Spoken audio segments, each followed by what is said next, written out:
Masumi, so wonderful to meet you. How are you and how are you holding up? I'm doing great. It's great to meet you too, Bonnie. Wonderful. Thank you for this. Oh my God, this film, so much to talk about. Okay. I can't even, first of all, believe that this is your feature film debut. You are lying. 100%. I don't believe you. Oh, thank you. Thank you so much.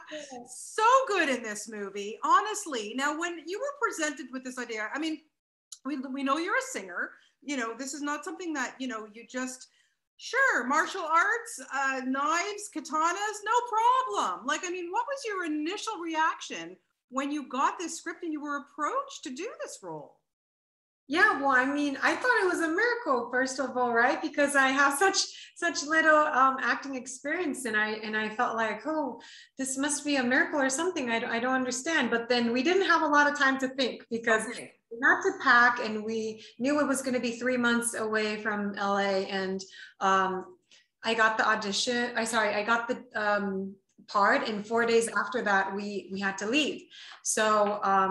I didn't have a lot of time to think, but when I got there, I realized that I had to train for kendo, for sword fighting, for stunts, for martial arts, right? Yeah. And I didn't have any experience in any of that. And so my only how do I say, support at the time, mental support, was my husband, because my husband's a US champion in martial arts, and he's also an actor. So then I knew that he was going to give me his all in order for me to prep me to that point. And I had a month to prep. So okay, because I would think like one of the requirements when you get a job like this is you cannot have a fear of knives. Right? I mean, come on. Like, I would be scared. I get really nervous around knives. I don't know what it is. Ever since I was a kid, they make me cringe. So a lot of the movie, I'm like this because it's violent, no question. But there's something about the sharpness of that knife, Tell me a little bit about, because yes, as you said, your husband helped you a lot, obviously.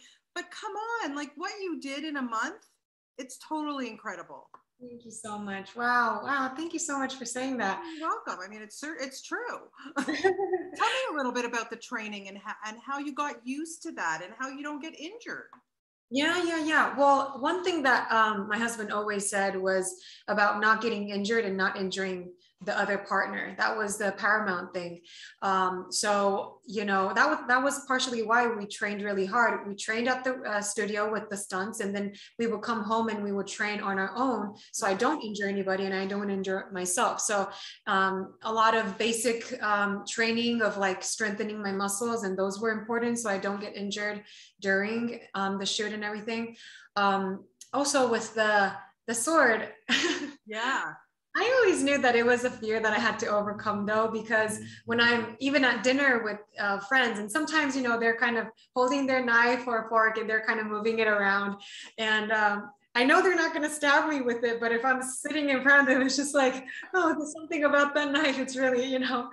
So at some point, I knew I had to overcome it. And so this was a great opportunity to do that. And I realized that my fear was just illogical, because these plastic swords that we would use to train for the train part, right?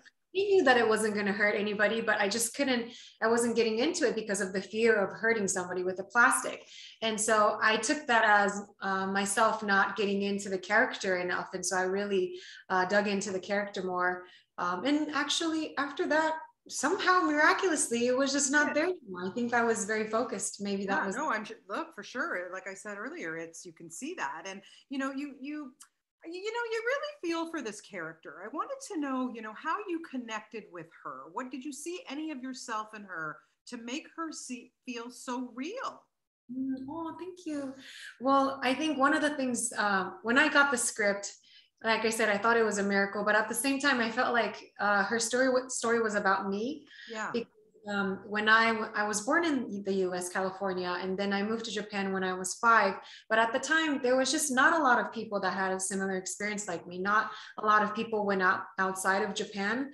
So people couldn't really understand what I was going through, which is similar to what Akami goes through, the identity crisis and the feeling of not belonging, not in Japan, not in Brazil. For me, not in Japan, not in US. Yeah. And that feeling of nobody really understands this feeling. So it's kind of lonely feeling.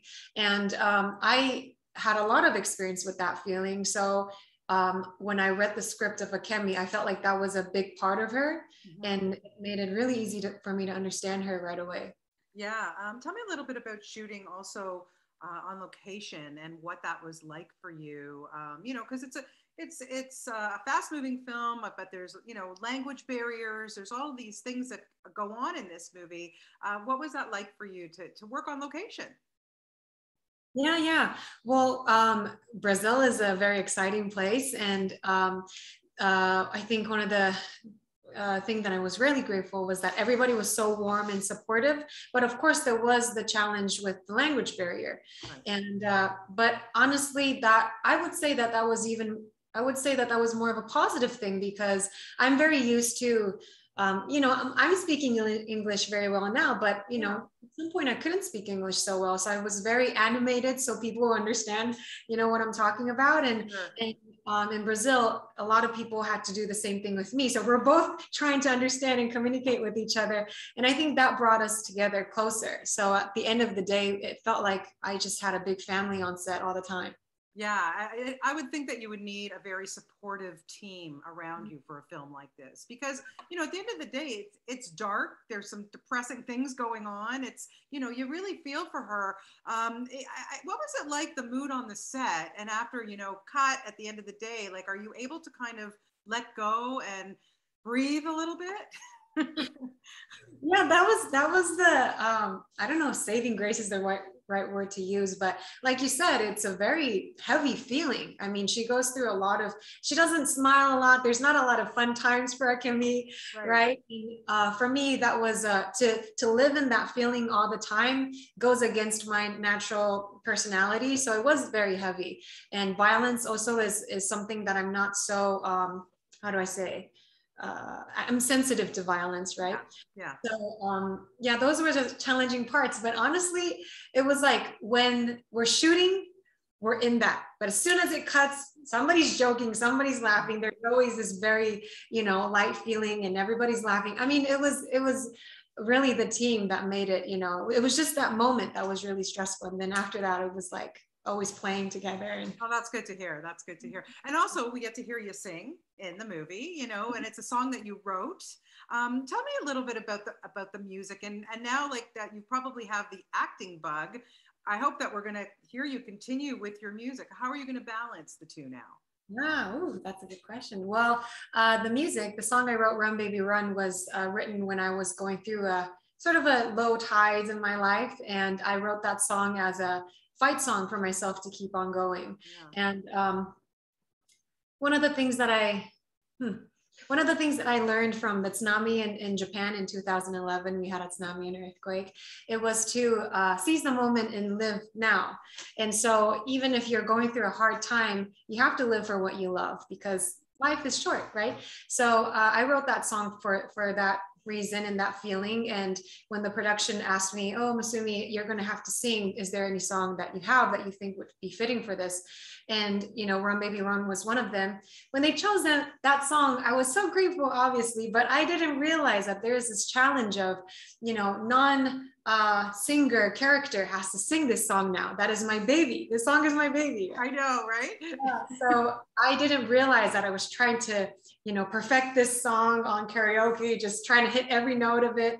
And the director, Vicente, was like, no, she's not a singer, Masumi. You're trying to be so perfect. You're trying to be a singer. Yeah. And so that was a challenge for me to try to, and we maneuver things around a little bit to make her sound not like a singer, like a drunk person. Right. And for me, when I listen to it, it's like, ooh, that's not how the song goes, but it's okay. Yeah. I felt for you actually during that scene, because I was listening really carefully and I went, no offense, but it didn't sound so good. And I go, she's a Yeah. singer. And so you did it well. Like you really pulled it off. And yes, I can imagine how hard that must have been for you. Yeah, Because that it's was your very first love, right? Yeah. So what are we going to see next? I'm sure the scripts are being piling on your desk there.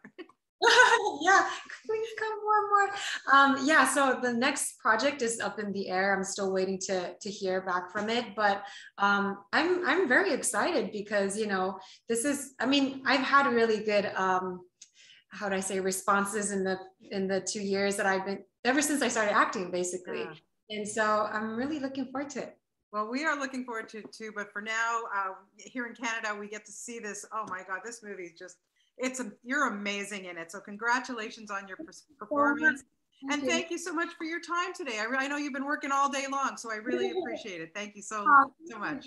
Thank you. Bye, nice to meet you. Bye everyone, bye-bye. Thanks, Bonnie. Okay, bye-bye, see you soon.